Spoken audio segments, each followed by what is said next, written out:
Chiang Mai se situe au nord de la Thaïlande. Son histoire est intimement liée à l'histoire du royaume de Lan Na, le pays du million de rizières. La création de Chiang Mai revient historiquement à Meng Rai, né le 2 octobre 1238 à Nguyen, l'actuel Chiang Saen, sur le bord du Mékong dans la région du Triangle d'Or. Meng Rai, fils de Lao Meng, prince Lao, et de sa mère Nang Hua Chom Muang, fille d'un prince de l'ethnie Thaï Lu, succède à son père en 1259 à l'âge de 21 ans pour devenir le premier roi indépendant des Muang Thai du nord du Lan Na et de l'actuel Laos.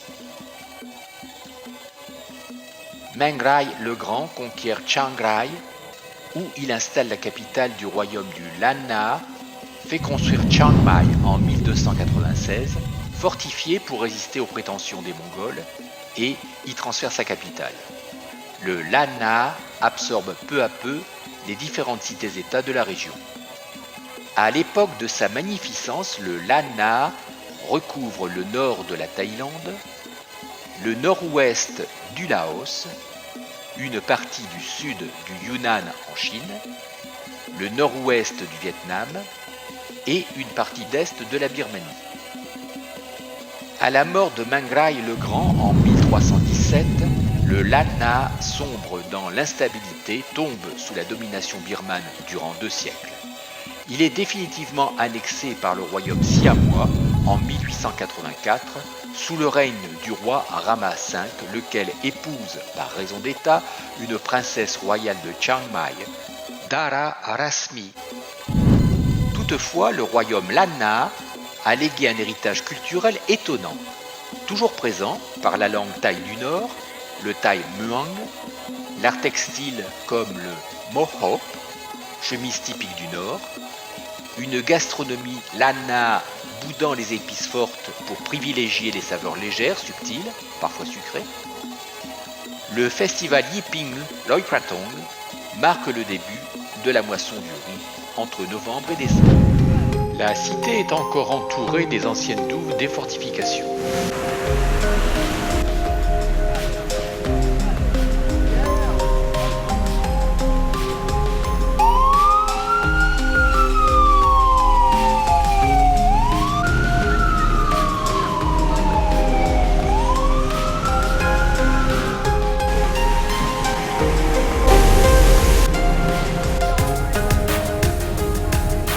Durant la saison chaude, en mars-avril, c'est aussi le lieu de jeu des enfants.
Face à la porte Ta Pen, les pigeons voyageurs, nourris à satiété, s'y donnent rendez-vous.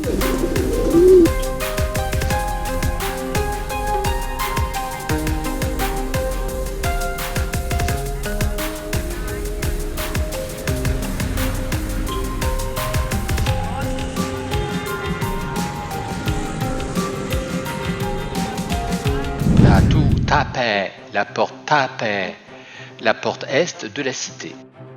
Pénétrons dans la cité, l'ancienne capitale du Lan Na, la Rose du Nord, sur Tanon Ratchadamneun, pour une visite de quelques temples bouddhistes. Le Wat Pan Hon a été construit en 1501. Les portes et fenêtres du Wihan, qui accueillent les cérémonies, sont richement décorées. Le Jedi d'or date de 2007.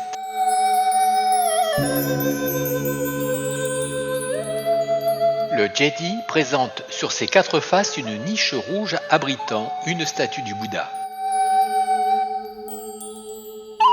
Le toit est orné de chofa représentant une tête de Garuda, croûte en taille. 2 rues plus loin, à gauche, sur Tanon Prapoklao, 2 temples exceptionnels.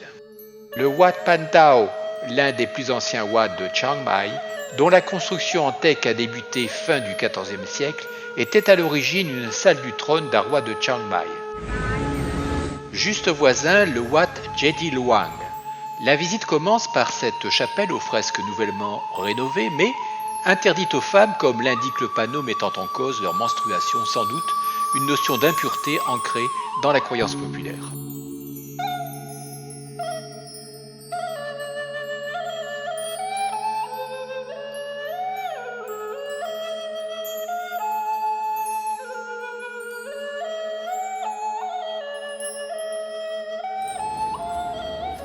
Le Grand Wihan, dont la construction remonte à 1928, abrite un immense Bouddha debout, une main tendue pomme en avant. Ce Bouddha évoque la maîtrise des passions.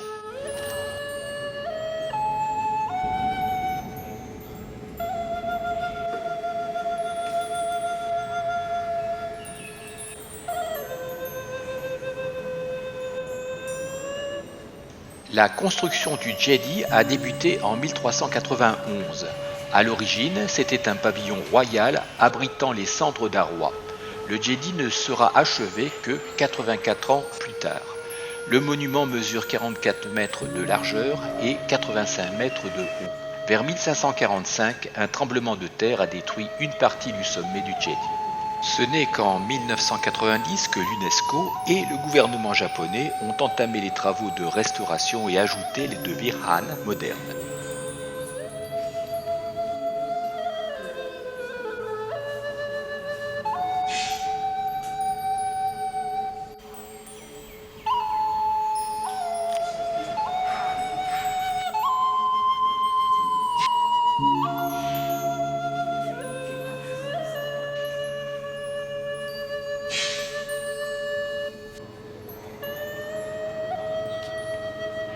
Le Wat Jedi Luang accueille l'université bouddhiste du Lan Na.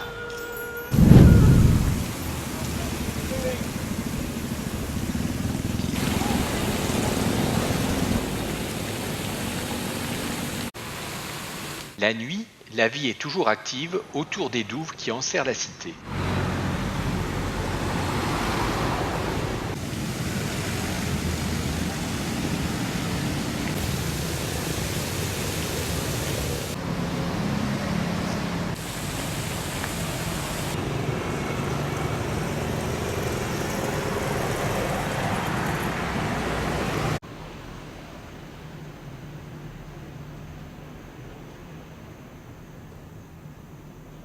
À l'intérieur de la vieille ville, les Wat resplendissent dans leur écrin de lumière.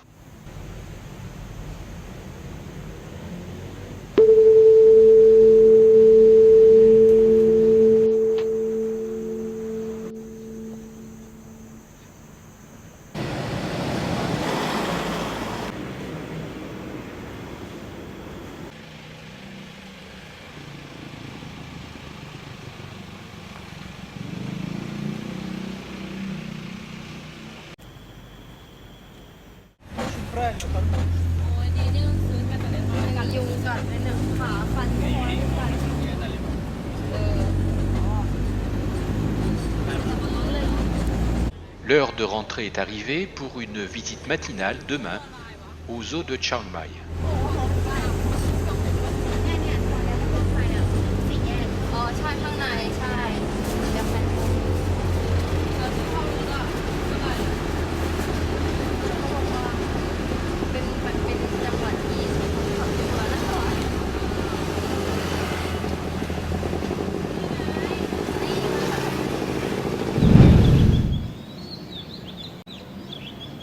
L'aube se lève sur Chiang Mai.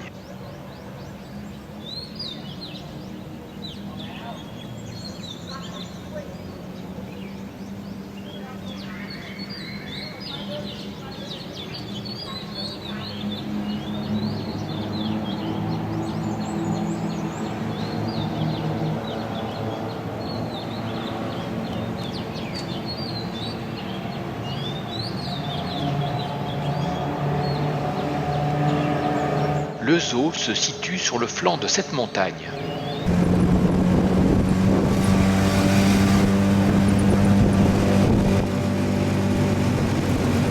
En tuk-tuk, en direction du zoo.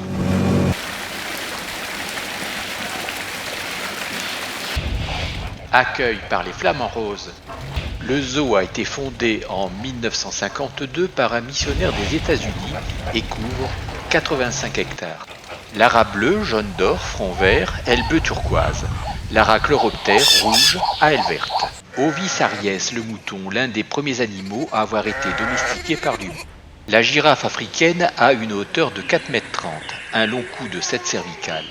La tête porte 2 ossicones, appendices osseux recouverts de peau. Le zèbre vivant en Afrique est un équidé. L'autruche africaine est un oiseau coureur à 40 km/h avec des pointes à 70. Elle peut tuer une lionne d'un coup de pied.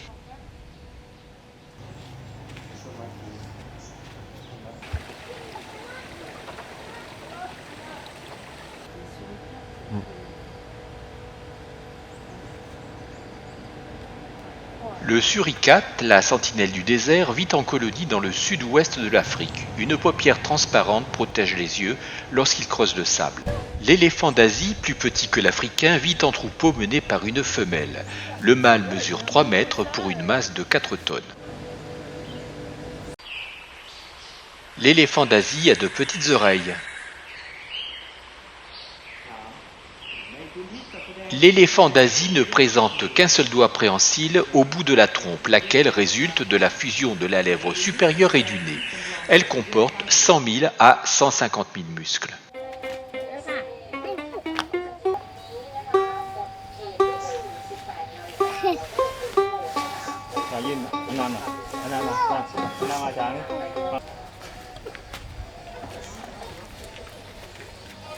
L'éléphant travaille comme ici dans le tourisme. L'éducation se fait par la méthode positive, récompense, lorsque l'exercice est exécuté. Dans le respect de leur tranquillité, Karuna Yako Krajok, merci de ne pas tapoter sur la vitre, les grands pandas, Chuang Chuang et Lin Hui, prêtés par la Chine à la Thaïlande, sont les attractions d'intérêt du zoo. Ces ursidés ne vivent que dans les forêts d'altitude du centre de la Chine. Le mâle pèse plus de 100 kg. Le panda se nourrit de bambou jusqu'à 20 kg par jour, avec 6 doigts dont un faux pouce opposable aux 5 autres, provenant d'un os du poignet modifié pour une adaptation liée à l'alimentation. En captivité, l'espérance de vie est de 20 à 25 ans, alors qu'elle ne serait que d'une quinzaine d'années dans la nature. Coucou, c'est moi la reine des animaux.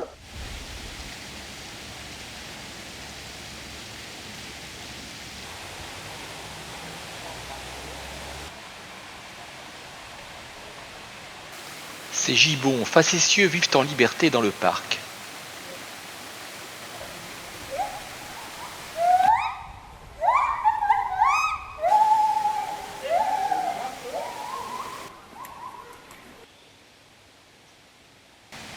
Le paon, famille des phasianidés, proche des faisans et des pintades.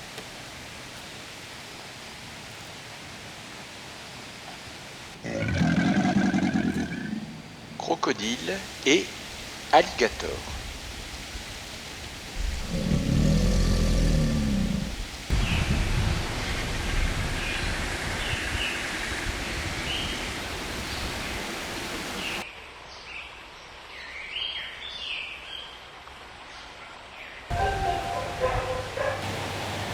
L'aquarium renferme l'une des plus riches collections d'animaux aquatiques.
Après la visite du zoo et des principaux temples de la vieille ville, une visite des Wat chargée d'histoire à l'extérieur des remparts s'impose. Le premier de ceux-ci est le Wat Suandok, le temple du jardin de fleurs dont la légende le relie au Wat Phra Doi Suthep. Mais il existe un réel bijou niché au sein de la forêt sur le flanc du Doi Suthep, un temple caché.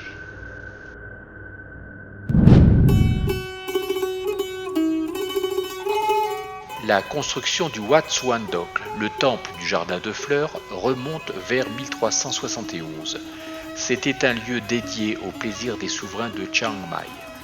Ces mausolées d'un blanc immaculé et style Lanna renferment les restes des anciens rois et nobles de Chiang Mai.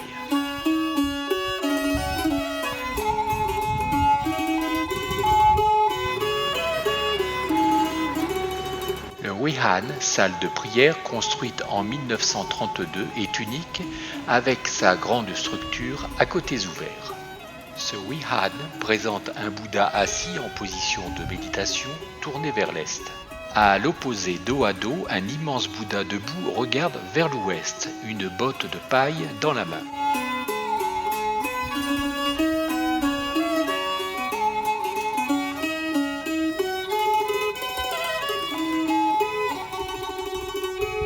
Le Chedi, de style sri-lankais avec 48 mètres de haut, abrite des reliques de Bouddha issues des autres temples. La légende prétend qu'un fragment d'os de l'épaule de Bouddha se serait divisé en deux parties, l'une conservée dans le Chedi, tandis que l'autre, déposée par le roi sur le dos d'un éléphant blanc sacré qui grimpa le Doi Suthep, y rendit l'âme en gémissant 3 fois. Le Wat Phra Doi Suthep aurait alors été construit pour honorer cet éléphant sacré. La légende raconte que l'éléphant blanc du roi, portant la relique du Bouddha sur son dos, s'était reposé 3 fois durant son ascension du Doi Suthep pour y mourir au sommet. Ces lieux de halte étaient sacrés. Le roi avait alors ordonné la construction d'un temple en ces lieux, dont le Wat Palat et le Wat Phra That Doi Suthep.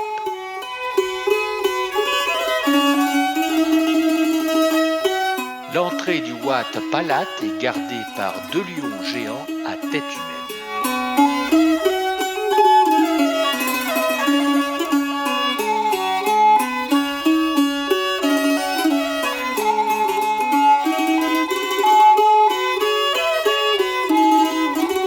La végétation tropicale luxuriante est partout présente.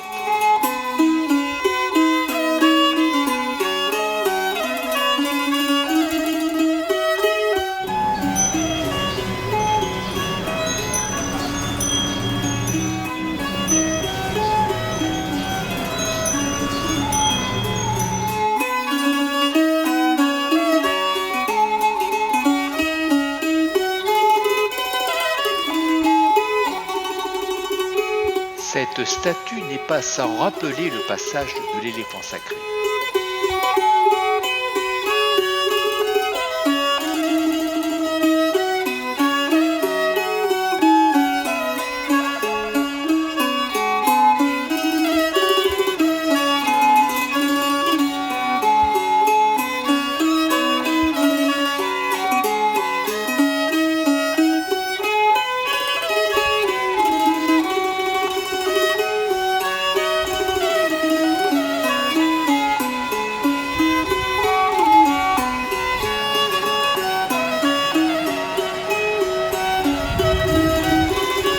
La cascade. N'y voyez-vous pas la déesse de l'eau ?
Palate dévoile ses secrets les plus surprenants.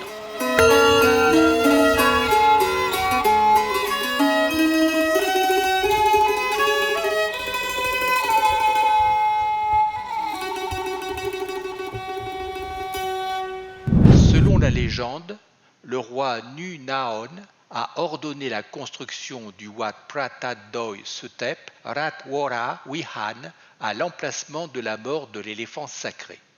La fondation remonterait à 1883 avec la construction du premier Jedi.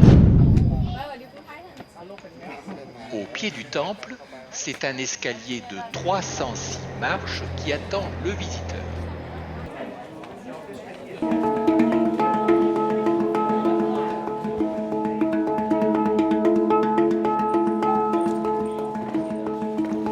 Une statue de Ganesh, le dieu éléphant, y est présente. Le Jedi, originel, plaqué de cuivre, renfermerait une relique du Bouddha.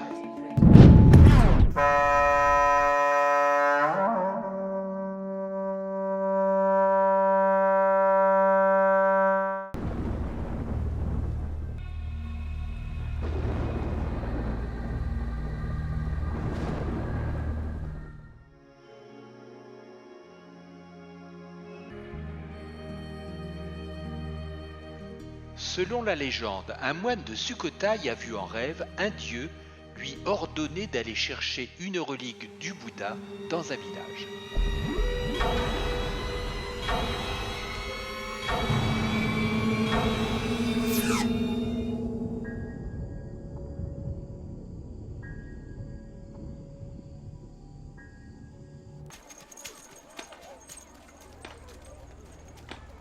S'étant rendu dans le village, le moine a observé la relique qui s'illuminait de tous les feux.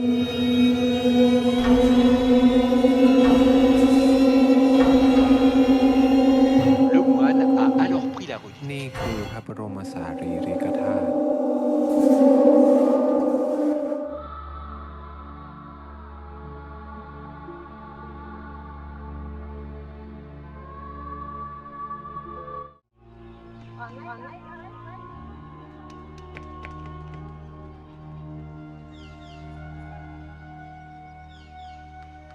Le moine a amené la relique au roi de Sukhothai.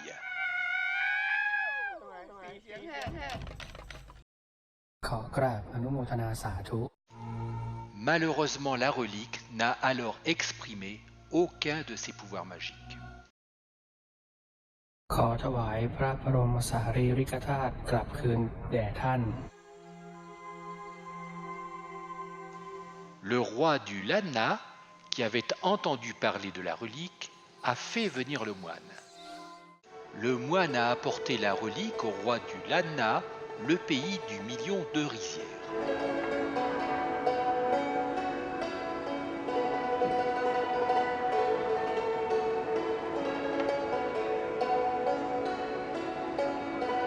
« ขออนุโมทนาและกราบนมัสการองค์พระบรมสารีริกธาตุอัญเชิญไปไว้ยังพระพุทธรูป Et là, la relique s'illumine.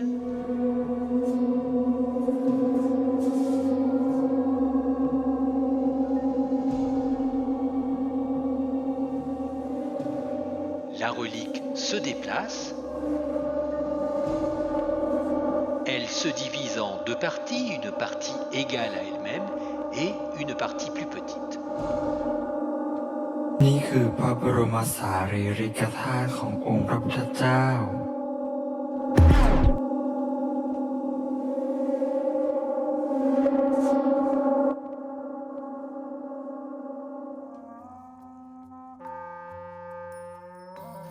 L'éléphant sacré, portant la relique sur le dos, a été lâché. Il est parti dans la jungle. L'éléphant sacré a entrepris de gravir la montagne Doi Suthep.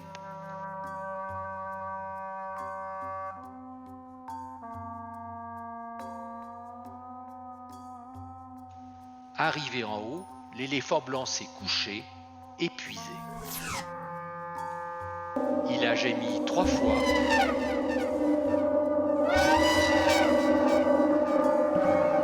Puis est mort. Pour pour remercier l'éléphant sacré, le roi a fait construire le Wat Phra That Doi.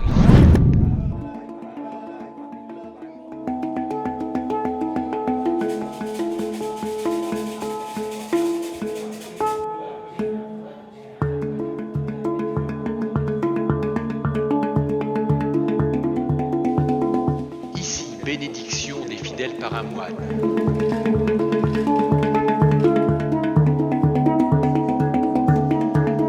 Là, la réplique du Bouddha d'émeraude au temple du Grand Palais Royal de Bangkok.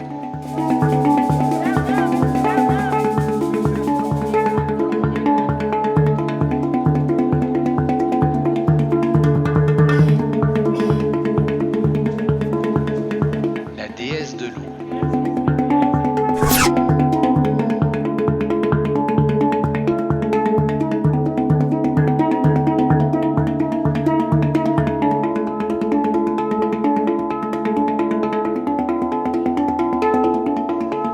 La cloche du temple.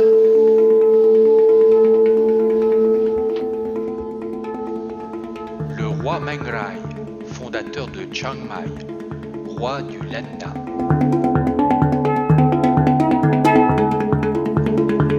Depuis le temple, une vue imprenable sur la ville de Chiang Mai. Retour à Chiang Mai depuis le Doi Suthep pour une visite au Talat Khan Thieng, le marché aux fleurs.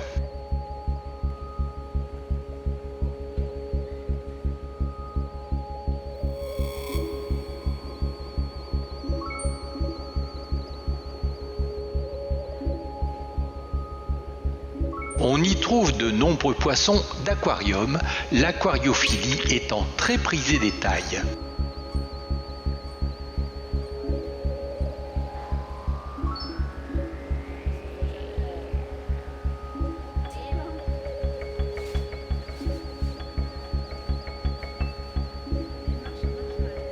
Le Black Molly, poisson exotique ovovivipare appartenant au genre Peucilia.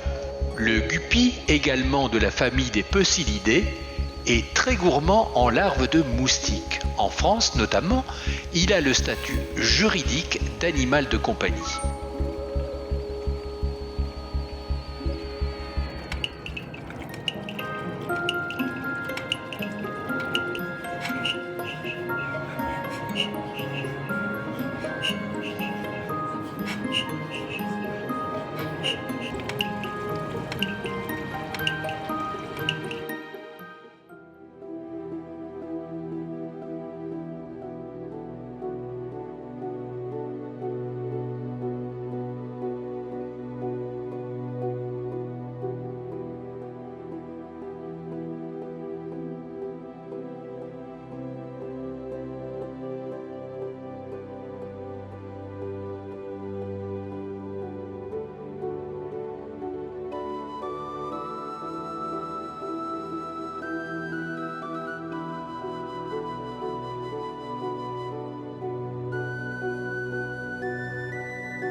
La Thaïlande est l'un des plus grands producteurs d'orchidées.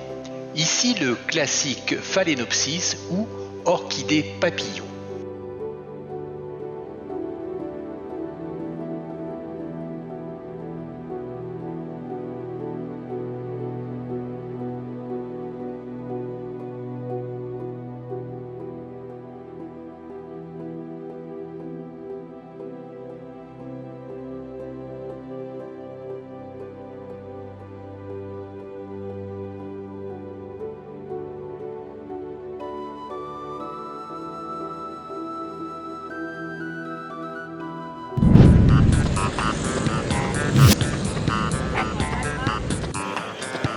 Le marché Warorot, Talat Warorot, connu localement sous le nom de Kat Luang, littéralement traduisé par la grande laitue, est le plus grand marché de produits frais du nord de la Thaïlande.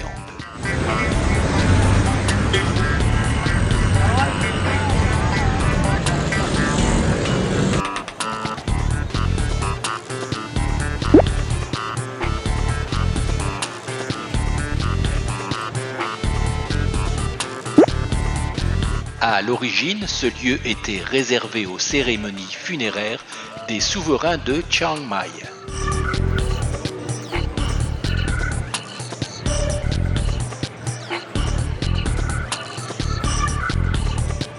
C'est la princesse Dara Rasmi qui a initié la création de ce marché en 1910, nommé Warorot en l'honneur du 8e souverain de Chiang Mai, Inta Warorot Suryawongsi.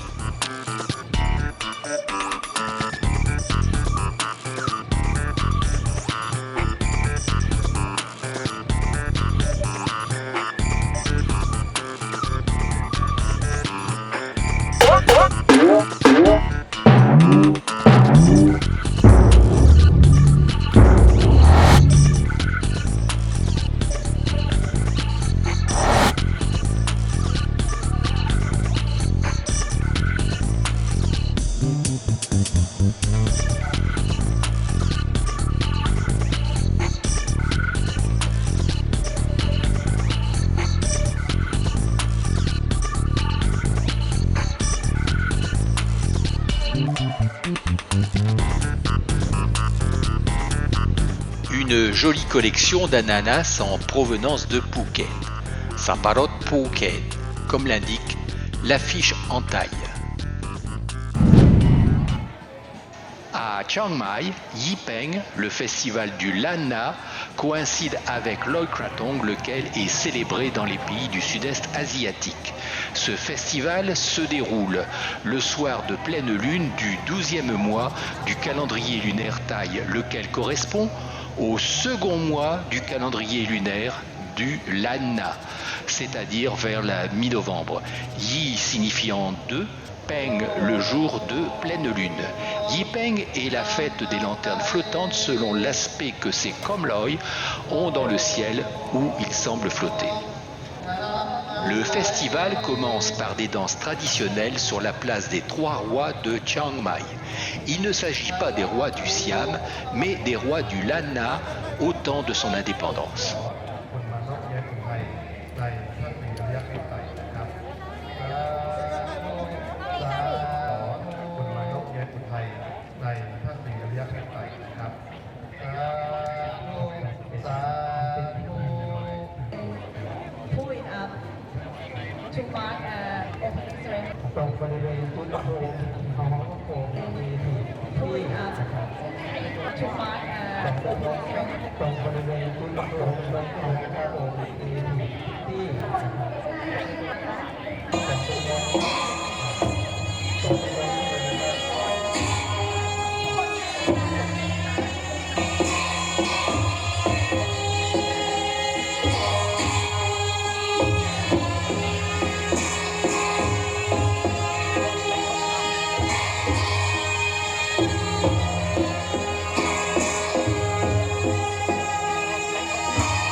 Selon le Bangkok Post, Yipeng est un festival récent introduit par l'autorité touristique locale.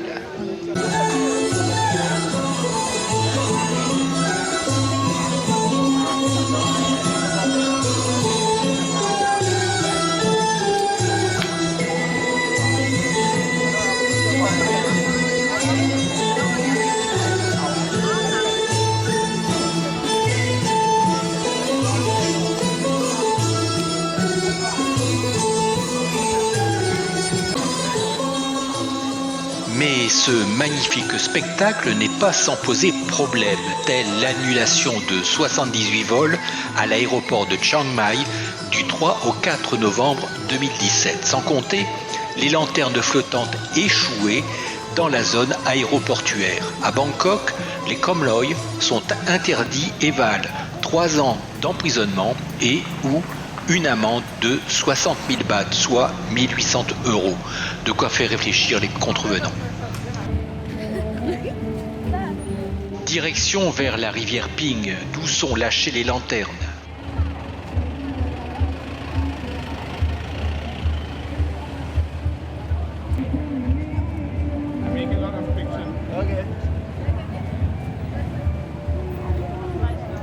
Les khom loi sont constitués d'une armature de bambou ou de fil de fer recouverte d'une enveloppe de papier de riz.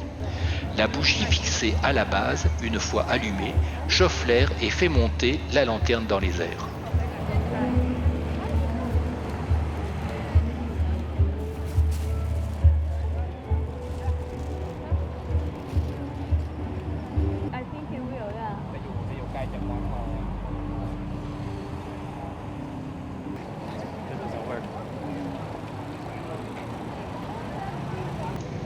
Les Thaïs déposent le krathong sur l'eau, forment un vœu et honorent la déesse de l'eau. Le krathong, traduisez le panier flottant, est réalisé sur une base de feuilles de bananier ou un morceau de bois ou, de manière peu écologique, d'un morceau de polystyrène. Des bougies, des fleurs complètent le décor.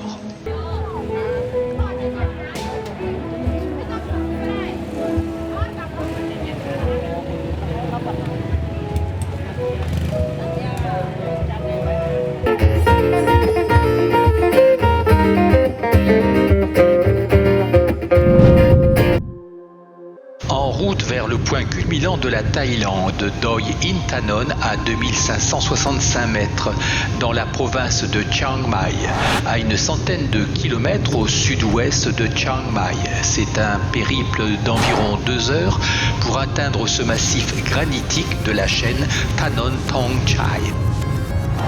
Se profilent les contreforts de la montagne, autrefois appelée Doi Luang, la montagne royale. En taille standard, celui de Bangkok, montagne se dit Pu Khao. Doi est spécifique du Thaï Muang, le Thaï du Nord. Nous voici entrés dans le parc national Doi Inthanon qui couvre 482 km². De nombreuses sources alimentent Mae Ping, la rivière qui coule à Chiang Mai, qui se jette dans le Chao Phraya, lequel rejoint le golfe de Thaïlande.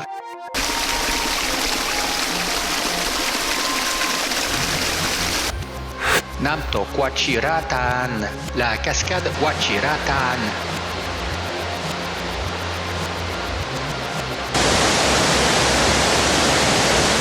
Le ruisseau de diamants qui tombe depuis un escarpement granitique.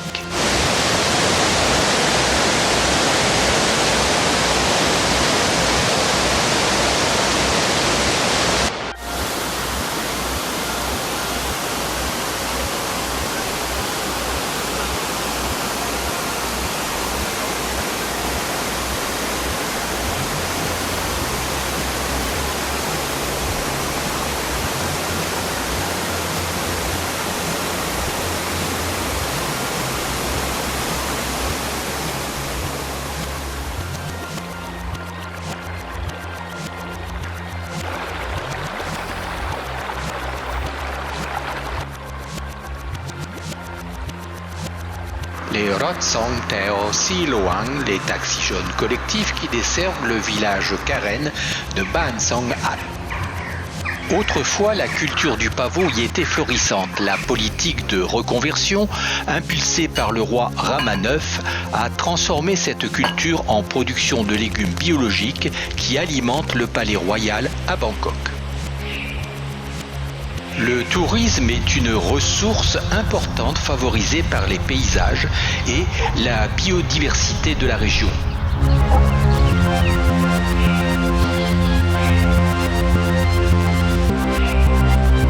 De nombreuses cascades peuplent la forêt riche en pins et en teck.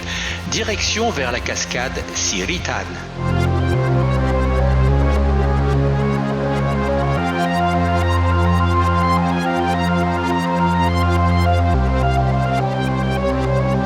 Continuons l'ascension de Doi Intanon vers le sommet.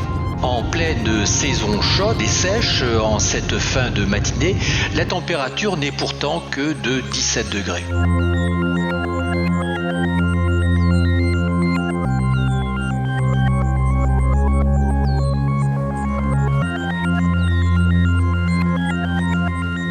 En suivant cette passerelle de rondins de bois, on débouche sur ce monument matérialisant le point culminant de la Thaïlande, 2565 mètres.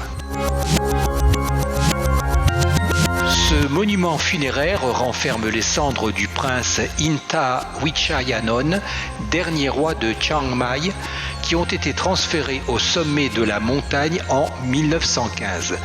La montagne a été rebaptisée Intanon.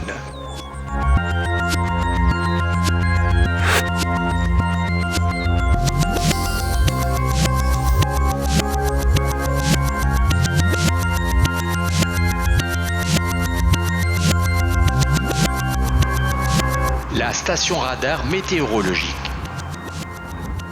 Un peu sous le sommet, deux Chedi en vis-à-vis, Napa Metinidon et Nampa Ponpumi Siri, ont été construits. Le premier pour le 60e anniversaire du roi Rama IX, Bhumibol en 1987, et le second pour le 60e anniversaire de la reine Sirikit en 1992. Le Chedi du roi est de couleur marron, celui de la reine est de couleur lilas.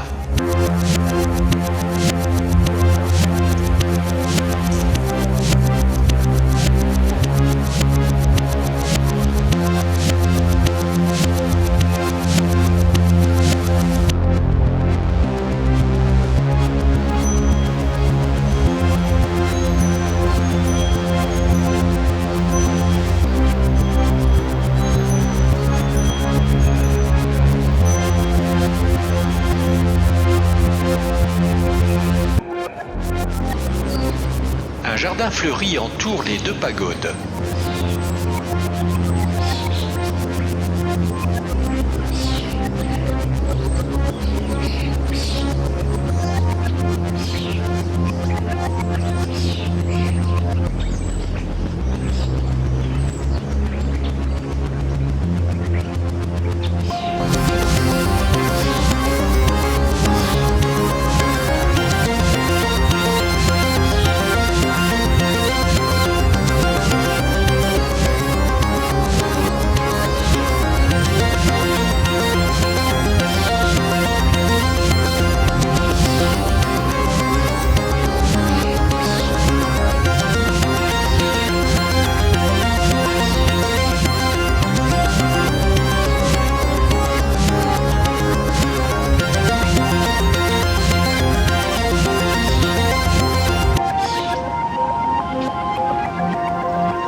Retour au village Ban Son Hat pour le déjeuner, avant la visite du village Karen. La tribu Karen du nord de la Thaïlande est la plus importante des minorités vivant dans le pays, avec 1 million de personnes. Descendant d'un peuple originaire des hauteurs de l'Asie centrale, avec différents sous-groupes, tels la tribu Padong, avec les femmes girafes. Les Karen sont réputés pour leur respect de la nature. Les Karen sont majoritairement chrétiens tout en ayant conservé certaines croyances traditionnelles animistes.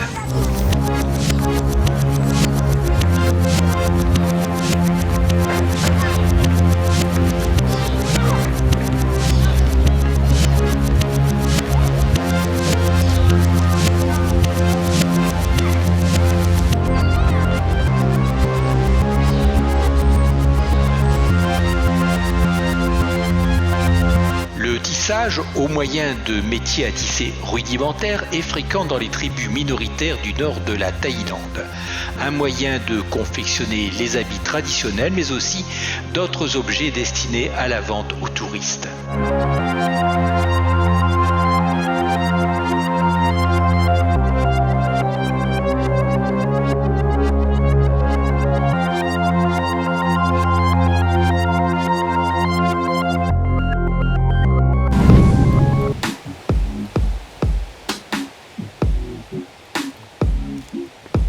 Rencontre dans la tribu Padong, chez les femmes girafes, un sous-groupe du peuple Karen d'environ 7000 personnes.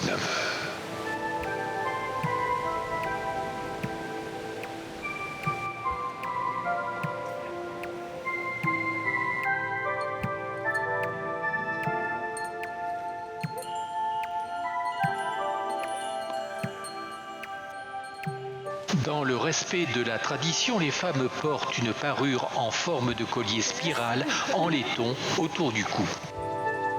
Contrairement aux idées reçues, le collier n'allonge pas les vertèbres cervicales mais pèse sur les épaules en faisant baisser la ligne huméro-scapulo-claviculaire, d'où l'aspect de long cou.